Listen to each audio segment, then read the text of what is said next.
Muito bem, pessoal. Nós vamos continuar nessa aula agora os impostos da competência privativa dos municípios, faltando só o ISS. Eu queria fazer uma observação.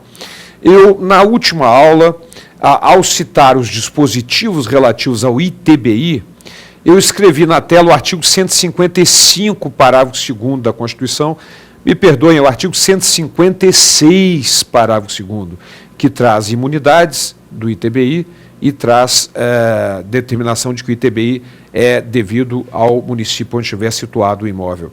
Então, cuidado com essa correçãozinha da última aula, não é artigo 155, parágrafo 2º, é artigo 156, parágrafo 2º da Constituição Federal. Legal? Muito bem. Feita essa correção de pura patetice, nós vamos para os dispositivos relativos ao ISS. ISS é muito simples.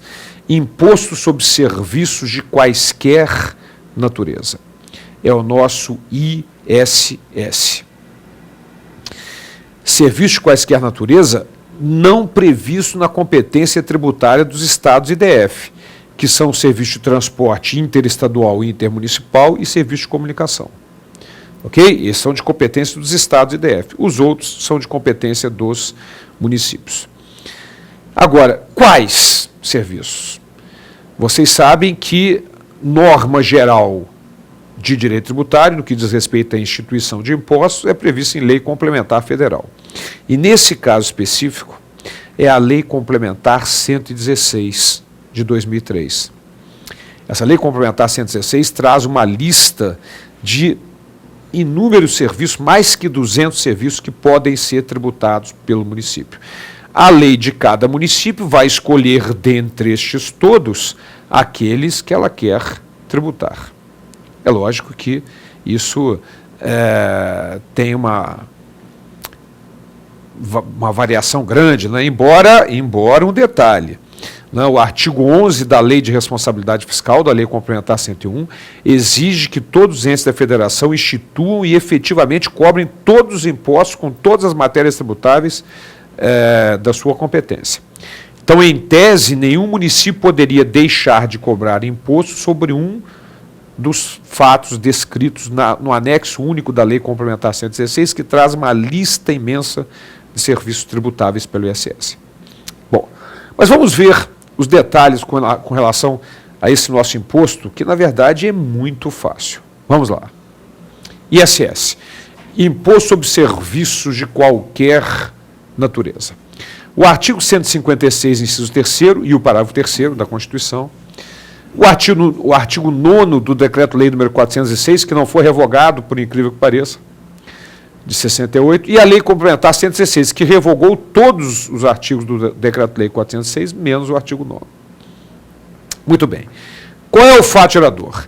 É a prestação de serviços previstos na lista da Lei Complementar 116 de 2003. E a base de cálculo é o valor dos serviços. Não tem qualquer problema com relação a isso. Continuando, o contribuinte é o prestador do serviço, é quem está prestando serviço. Mas há uma observação importante. Não são contribuintes os que prestam serviço em relação de emprego, os trabalhadores avulsos, diretores, membros de conselho consultivo ou fiscal de sociedades, etc. Muito bem, vamos explicar isso. Voltando para mim, como é que fica essa questão? Os que prestam serviço com relação de emprego. É lógico, vamos imaginar que eu tenho uma empresa e contrato um escritório de contabilidade para fazer a contabilidade da minha empresa. Esse escritório de contabilidade é prestador de serviço, tributável pelo ISS. Ok? Agora, se eu vou num dos funcionários da escritório de contabilidade e digo assim, olha, você, a partir de hoje eu quero ter um departamento de contabilidade dentro da minha empresa. Então eu vou lhe contratar, você vai ser empregado meu e vai fazer a contabilidade da minha empresa. É lógico que nesse caso não é ISS. Quando é prestado com relação de emprego, não há prestação de serviço, na verdade, tributável pelo ISS. A outra exclusão diz respeito aos trabalhadores avulsos. Trabalhadores avulsos são aqueles que não prestam diretamente o serviço como pessoa física, mas também não têm uma pessoa jurídica. eles o fazem através de uma associação. O caso típico são os estivadores. Os estivadores, eles não prestam serviço diretamente e nem através de uma pessoa jurídica, através de uma organização, né, que são chamados trabalhadores avulsos. E também exclui, né, os diretores, representantes de empresas, de conselhos consultivos de empresas. Então, minha gente, em tese o ISS é muito fácil. Imposto sobre serviços de quaisquer natureza, previsto na Lei Complementar 116 de 2003. Mas eu quero aproveitar aqui e fazer um comentário, dois comentários. Primeiro, sobre uma questão polêmica que diz respeito ao fato de que para qual município é devido o imposto. Vocês vão ver o porquê dessa polêmica. E depois sempre chamar atenção para aquela situação em que há um conflito de competência entre estados e municípios, com o município exigindo o ISS e o estado exigindo o ICMS. Ok? Então vamos ver como é que isso funciona, principalmente no que diz respeito a essa polêmica com relação ao local da ocorrência do fato, para qual município passa a ser devido o ISS. Eu vou escrever um esquema para vocês identificarem essa polêmica que o STJ criou, por incrível que pareça, né? Mas foi criado pelo STJ. Ocorre o seguinte, vamos lá. Isso é um conflito de competência. Por exemplo, quando há uma prestação de serviço com fornecimento de mercadoria, prestação de serviço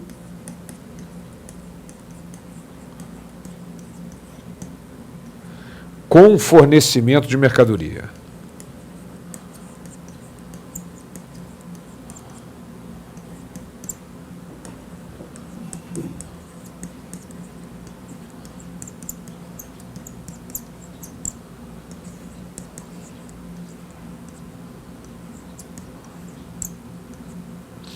Isso é um típico conflito de competência. Por quê? Porque o Estado quer exigir o ICMS sobre o fornecimento da mercadoria e o município quer cobrar o ISS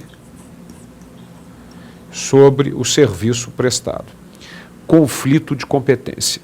De acordo com a Constituição Federal, o artigo 146, inciso 1º da Constituição, determina que conflito de competência é matéria reservada à Lei Complementar Federal.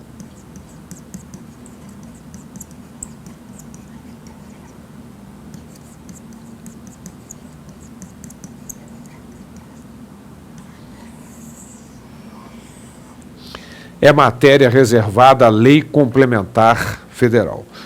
Ora, vejam, olha a situação, a Constituição diz que é matéria reservada à Lei Complementar, a Lei Complementar 116 de 2003, por força de atribuição assegurada pela Constituição Federal, determina que o ISS é devido para o município onde estiver domiciliado o prestador do serviço, exceto em 23 casos. Ah, bom, mas é muita exceção, eu sei que é muita exceção, mas considerando que são mais que 200 serviços, a regra é essa, né? Devido ao município onde tiver domicílio o prestador do serviço. Só que há um detalhe nessa história toda. Esse conflito de competência e esta questão que nós vamos olhar agora, ou seja, para qual imposto para qual município é devido e para qual, ou melhor, se há incidência do ICMS ou do ISS, isso compõe dois conflitos de competência, na verdade. Um com relação a qual imposto incidir e o outro com relação a qual município passa a ser devido o imposto. Muito bem, vamos primeiro analisar o primeiro conflito de competência aqui, que é a prestação de serviço com fornecimento de mercadoria. Pelo menos para esse não há polêmica com relação ao STJ. Ok? Como é que fica essa situação? Então, voltando para mim, como é que fica esse primeiro conflito de competência que foi resolvido pela Lei Complementar 116, combinado com a Lei Complementar 87? Nós temos 3 possibilidades aqui. Então, vamos olhar quais são as 3 possibilidades nesse primeiro conflito de competência. Então, vamos lá para a tela. Com relação ao primeiro conflito de competência, qual é a primeira possibilidade? O serviço está na lista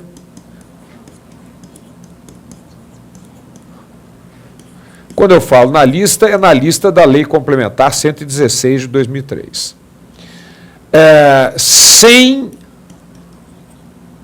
Sem ressalva que permita a cobrança do ICMS.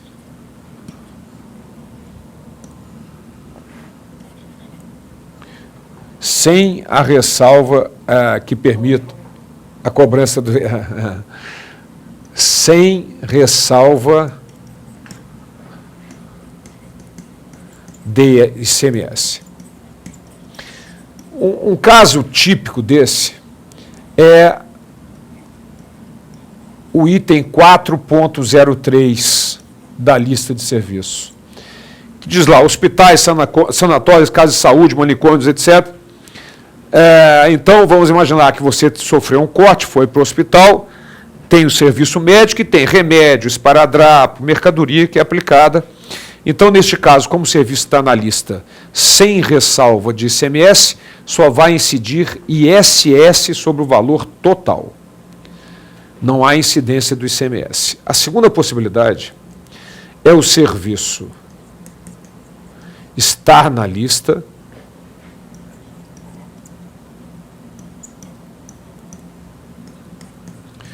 com ressalva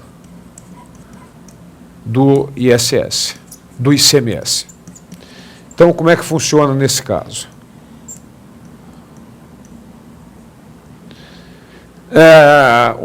O exemplo típico é o item 14.03 da lista. Recondicionamento de motores, exceto fornecimento de mercadorias e peças que fica sujeito ao ICMS. Então, nesse segundo caso, vai haver incidência do ISS sobre o serviço e do ICMS sobre a mercadoria. E uma terceira possibilidade é quando houver uma prestação de serviço com fornecimento de mercadoria e o serviço não está na lista.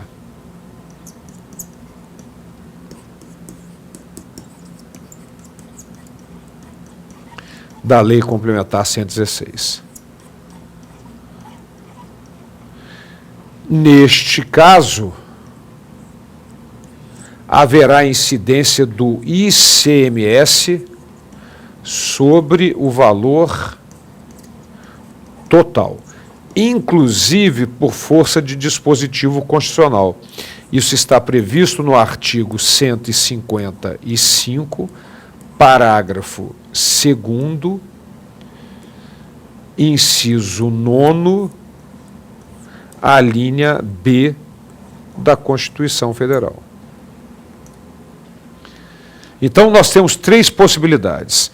Na primeira aqui em cima, só ISS sobre o valor total. Na segunda, o serviço está previsto na lista, ISS sobre o serviço e ICMS sobre a mercadoria. E a outra é a possibilidade de cobrança de ICMS sobre o valor total. Muito bem, mas eu vou voltar aqui para nós lembrarmos de um detalhe. Nós vimos apenas esse primeiro conflito de competência aqui. Ok? Precisamos conhecer esse outro, sobre o qual há uma grande polêmica no STJ. Ou seja, para qual município passa a ser devido o nosso ISS? Se para o município onde tiver domiciliado o prestador ou se para o município onde for prestado o serviço. Segundo conflito de competência que nós precisamos conhecer, nós vamos dar uma olhadinha na próxima aula. Mas voltem para mim. Então, na próxima aula, vamos conhecer esse conflito de competência entre os municípios que o STJ resolveu complicar de uma forma maluca. Vocês já vão conhecer isso no nosso próximo encontro. Até lá.